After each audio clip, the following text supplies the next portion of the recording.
Dear student, आज मैं आपको डीसी मोटर परफॉर्मेंस कैरेक्टरिस्टिक्स के बारे में बताऊंगा। जो आज का टॉपिक है हमारा डीसी मोटर कैरेक्टरिस्टिक्स।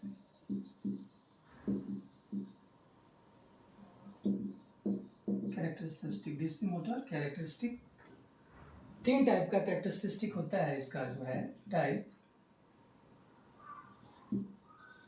तीन टाइप का कैरेक्टरिस्टिक है इसका। पहला जो होता है वो armature torque versus armature current. दूसरा जो है armature speed versus armature current. और ये जो तीसरा है वो है armature speed versus armature torque. तो ये तीन कैरेक्टरिस्टिक है। इसको हम इलेक्ट्रिकल कैरेक्टरिस्टिक्स भी बोलते हैं। इलेक्ट्रिकल कैरेक्टरिस्टिक्स ये हमारा मैकेनिकल कैरेक्टरिस्टिक्स ही बोलते हैं।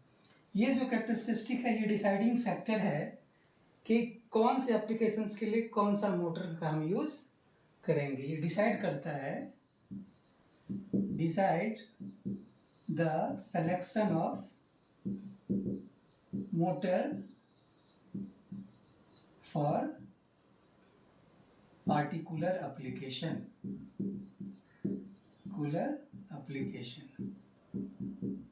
है ना। तो इस तीन कैरेक्टरिस्टिक के बारे में हम डिस्कस करेंगे। चूंकि अब हम जानते हैं हमारा जो मोटर है शंट, सीरीज और कंपाउंड मोटर, तो हर एक मोटर्स के लिए मैं कैरेक्टरिस्टिक्स को बताऊंगा। ओके, तो सबसे पहले मैं शंट मोटर्स के बारे में बता दूं। पहले आपसे कुछ डिफाइन करने के लिए बोले कि टी ए वर्सेस आई क्या है। It is the graph of armature torque versus armature current, and by A it is the graph of speed of the armature versus armature current, and by T A characteristic क्या है, speed of armature versus armature torque. Clear? No, तो सबसे पहले अब मैं shunt motor को लेता हूँ। ओके, शंट मोटर्स के बारे में। तो सबसे ये पहला जो हमारा शंट मोटर है ना। तो शंट मोटर कैसे ड्रॉ करते हैं, ये आपका सप्लाई वोल्टेज, ये आप आर्मेचर ले लिया मैंने, और एक ये फील्ड ले लिया, है ना। ये तीनों क्या हो गया, पैरेलल में। ये सप्लाई वोल्टेज, ये सप्लाई करंट, ये आर्मेचर करंट, ये फील्ड करंट, जिसको शंट फील्ड करंट बोलते हैं। इसमें क्या होगा, बैक ईएमएफ प्रोड्यूस होगा। और आर ए क्या है, armature resistance. R S H क्या है, शंट फील्ड रेजिस्टेंस। क्लियर? तो पहला जो चीज है हमारा वो है T A versus I A. Clear? तो आप जानते हो क्या है कि armature torque is proportional to क्या होता है, flux, field flux per pole into armature current. Clear? तो अब जरा ये बताओ हमें कि इसमें जो फ्लक्स जो प्रोड्यूस होगा, फील्ड फ्लक्स, वो कौन से करंट के कारण फ्लो होगा, आईएसएच के कारण। तो आईएसएच इक्वल टू क्या होगा बताइए। तो इस वाइंडिंग का वोल्टेज क्या होगा, बैटरी का जो वोल्टेज होगा, मतलब V बाय करंट क्या है, सर रेजिस्टेंस RSH। तो V अगर कांस्टेंट है, RSH ऑलरेडी कांस्टेंट है, तो शंट फील्ड करंट क्या होगा, कांस्टेंट हो जाएगा। ठीक है, तो फील्ड करंट कांस्टेंट है तो फील्ड फ्लक्स भी क्या हो गया, कांस्टेंट, है ना। तो आर्मेचर टॉर्क इज प्रपोज क्या हो जाएगा, K इंटू फाइव इंटू आई। इसको मैं कांस्टेंट ऑफ प्रोपोर्शनलिटी हटाने के लिए मैंने यहाँ पे K दे दिया। अब शंट मोटर के लिए क्या हो गया, फ्लक्स भी कांस्टेंट है, ये भी कांस्टेंट है, तो कांस्टेंट इंटू कांस्टेंट से मल्टीप्लाई कीजिए, कांस्टेंट ही हुआ, इंटू आई ए। मतलब टॉर्क क्या हो जाएगा, directly proportional to armature current. मतलब अगर आर्मेचर करंट बढ़ेगा तो आर्मेचर टॉर्क भी बढ़ेगा। ये किसका इक्वेशन क्या है, तो इसको टी ए इक्वल टू क्या लिख दिया मैंने, के इंटू आई ए। किसको फॉलो कर रहा है, y equal to m x, है ना। तो अगर एक्स का कौन क्या हो गया, आर्मेचर करंट, वाई एक्सिस पे आर्मेचर टॉर्क। तो ये जो इक्वेशन है किसका इक्वेशन है, straight line passing through origin. Equation of a straight line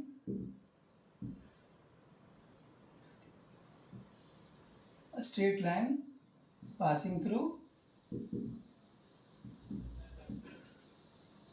origin, है ना।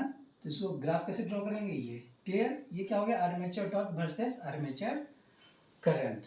तो अगर आपसे पूछा जाए कि शंट मोटर के लिए टीए वर्सेस आईए का ग्राफ क्या होगा, तो आप बताएंगे लीनियर होगा, है ना।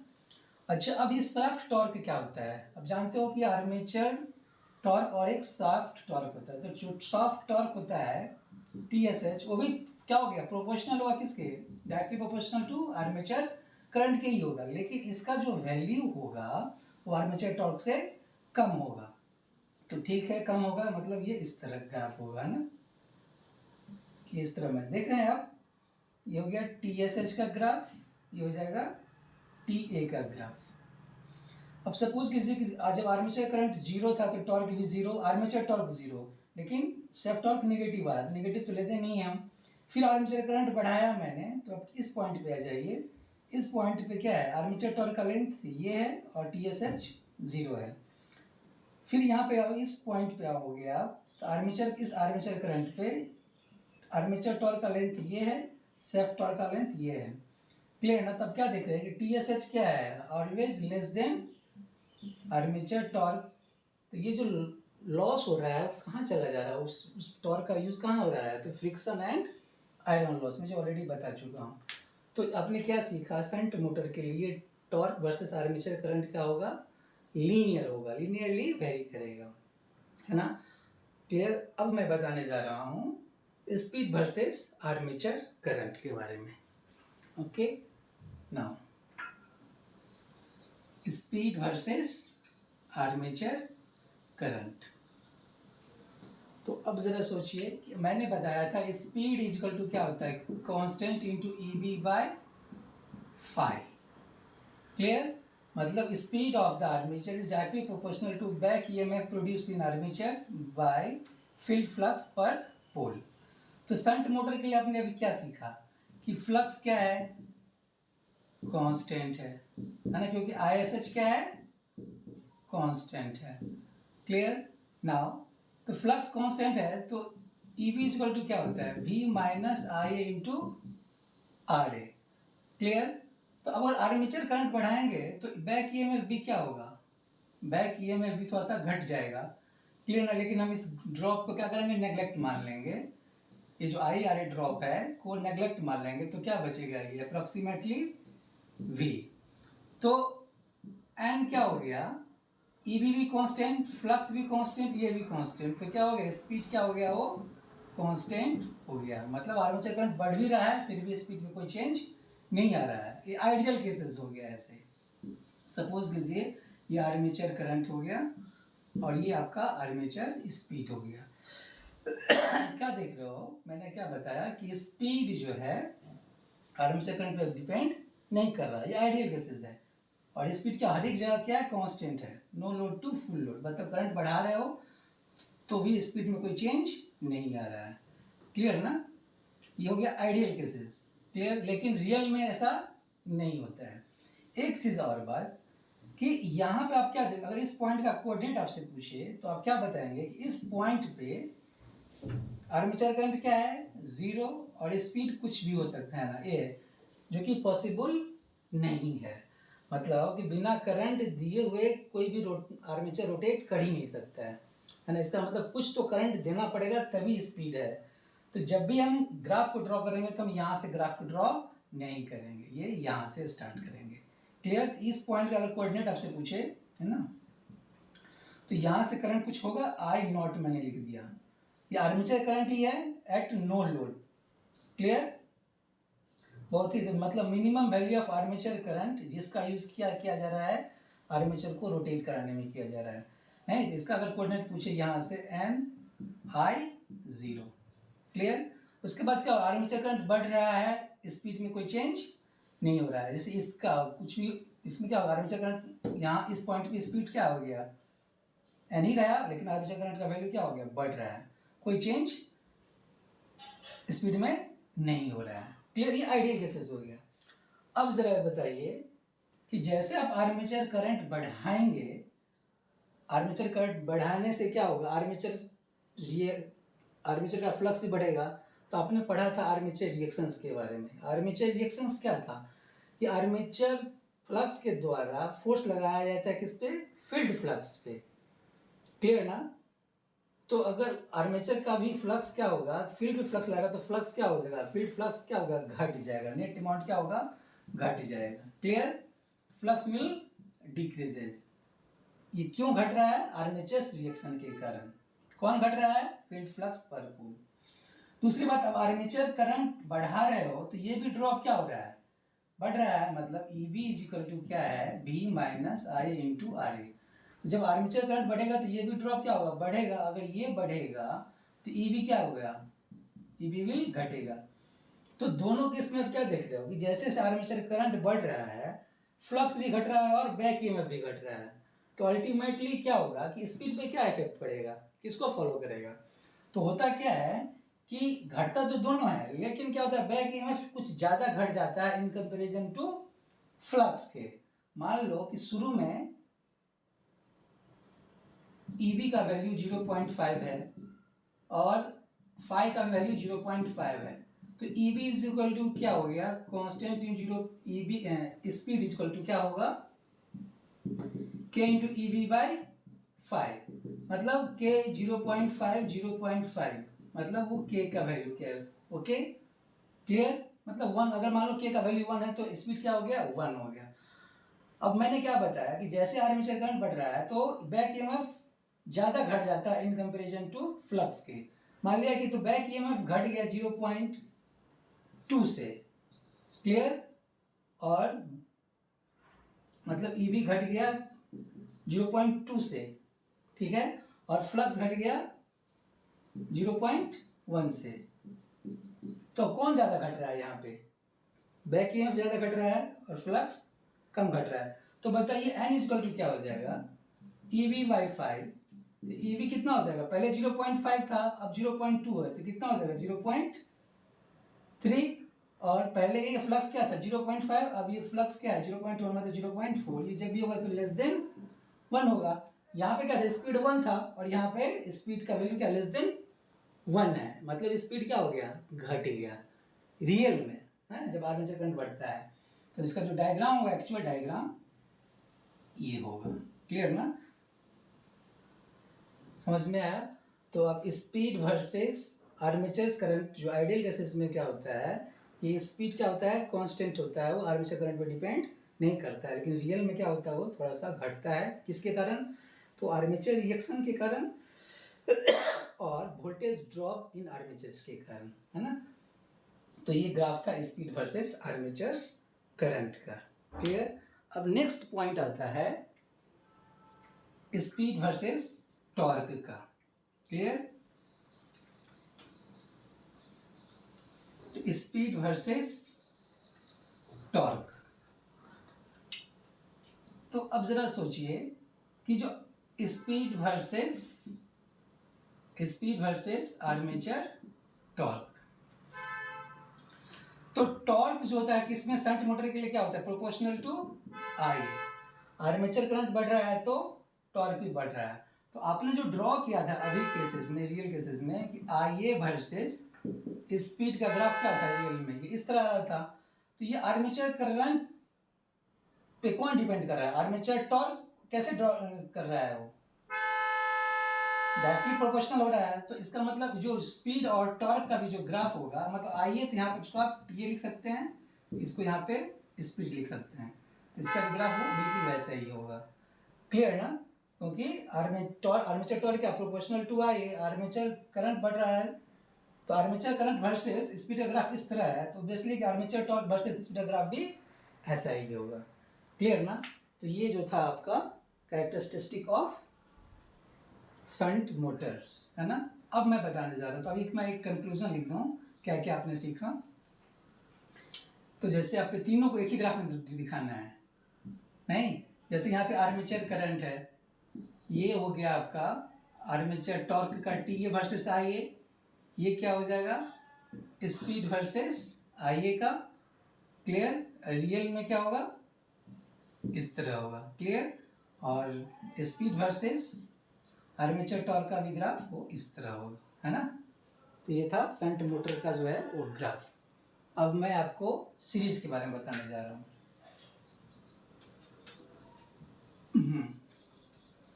तो सीरीज मोटर,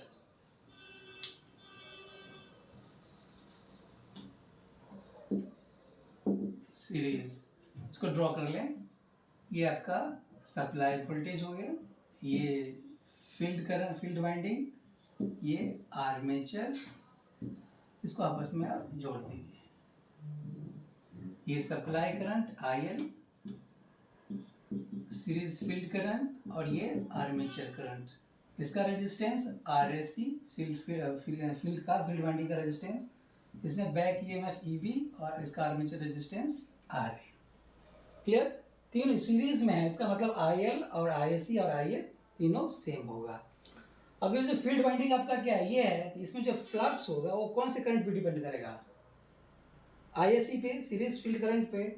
और सीरीज फील्ड करंट क्या होगा, जो है वही है जो IA है। इसका मतलब क्या हो गया कि जो फील्ड फ्लक्स होगा वो आर्मेचर करंट पे डिपेंड किया, मतलब field flux is directly proportional to armature current. Clear. तो पहला ग्राफ क्या है हमारा, TA वर्सेस IA का। तो आप क्या जान रहे हो कि T is proportional to phi into IA। तो फाई किस पे डिपेंड कर रहा है, IA पे। तो इसको हमने क्या लिख दिया, IA, ये IA है ना। तभी क्या हो जाएगा, I² A T। प्रोपोर्शनलिटी को हटाने के लिए क्या होगा, K into I² A। Clear. तो इसमें अब एक पॉइंट आता है सैचुरेशन पॉइंट का। सैचुरेशन पॉइंट का मतलब क्या हो गया कि एक ऐसा पॉइंट जहां पे फ्लक्स क्या हो गया, आर्मेचर करंट पे डिपेंड नहीं करेगा। क्लियर ना। अब जैसे सपोज करो कि आपके पास मिठाई है, आपकी खाने की इच्छा बढ़ रही है, मिठाई बढ़ रहा है, आपकी खाने की इच्छा भी बढ़ रही है। क्लियर ना। एक समय ऐसा आएगा कि आपके पास मिठाई होगा, लेकिन खाने की इच्छा हो क्या हो गई, खत्म हो गई, मतलब आप सेचुरेट हो गए। क्लियर। सेचुरेशन के बाद आपकी इच्छाएं खत्म हो जाती है। तो इसमें यही चीज़ है कि जब तक सेचुरेशन से पहले, सेचुरेशन पॉइंट से पहले क्या रहा था, फ्लक्स क्या बोल रहा था कि मैं आर्मेचर करंट के डायरेक्टली प्रोपोर्शनल हूँगा। लेकिन जैसे वो सेचुरेट हो गया तो फ्लक्स ने क्या बोला कि मैं आर्मेचर करंट पे डिपेंड नहीं करूँगा, वो कांस्टेंट ही रहेगा। क्लियर। तो दो पॉइंट हो गए, ये हो गया अप टू सेचुरेशन, ठीक है।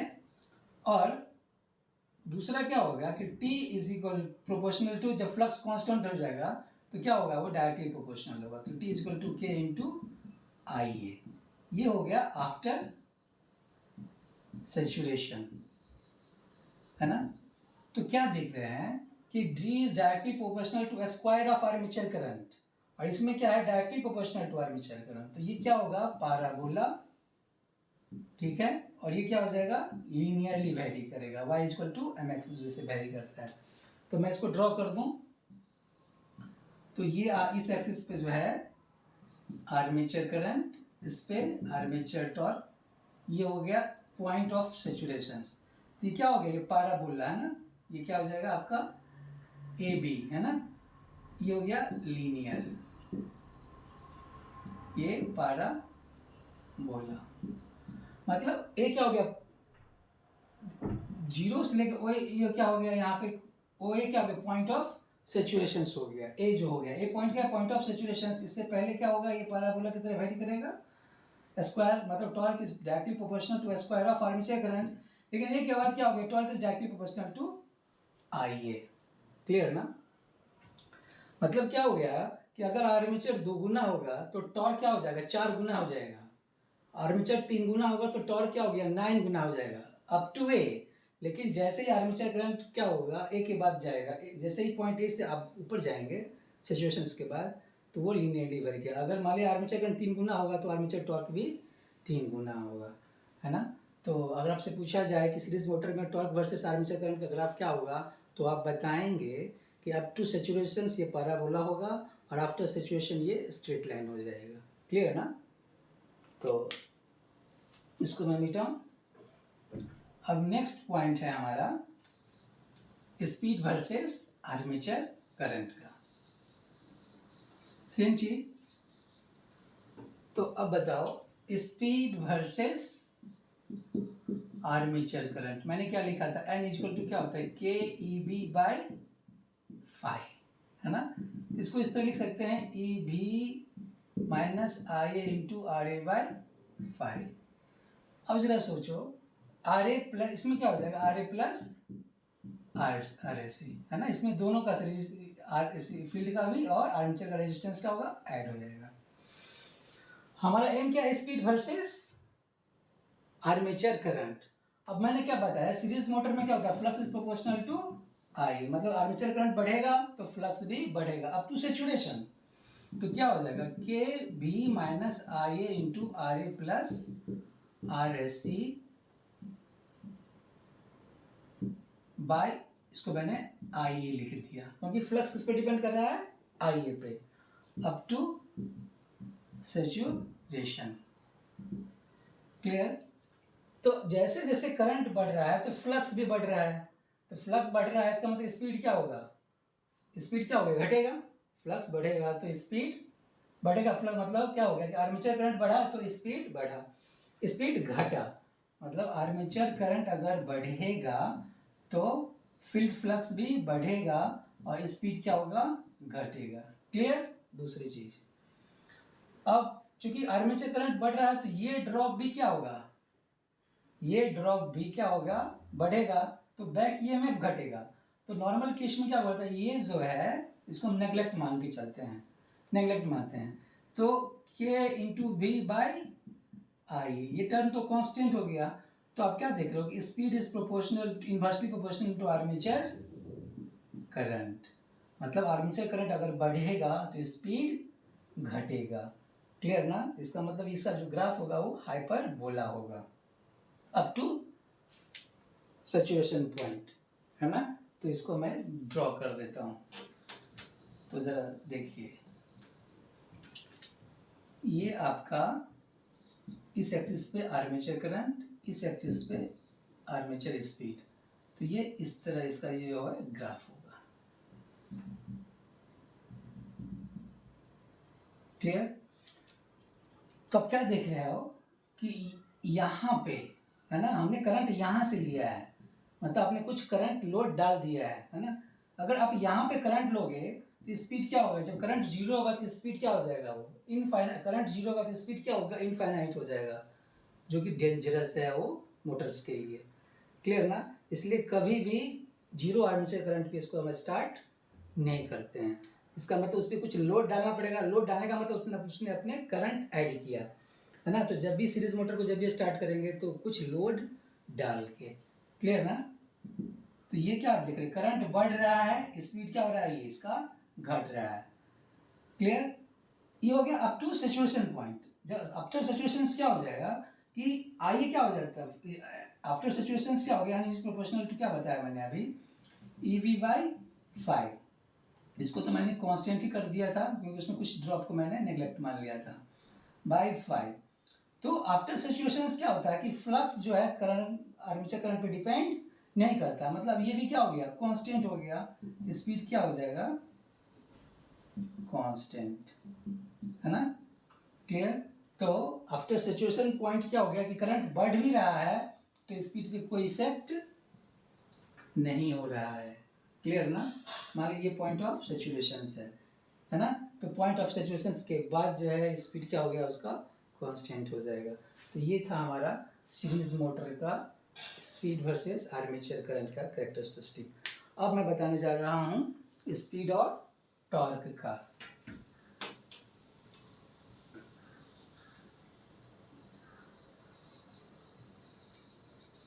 अब जरा बताओ स्पीड वर्सेस स्पीड क्या बताया मैंने, के ई बी बाई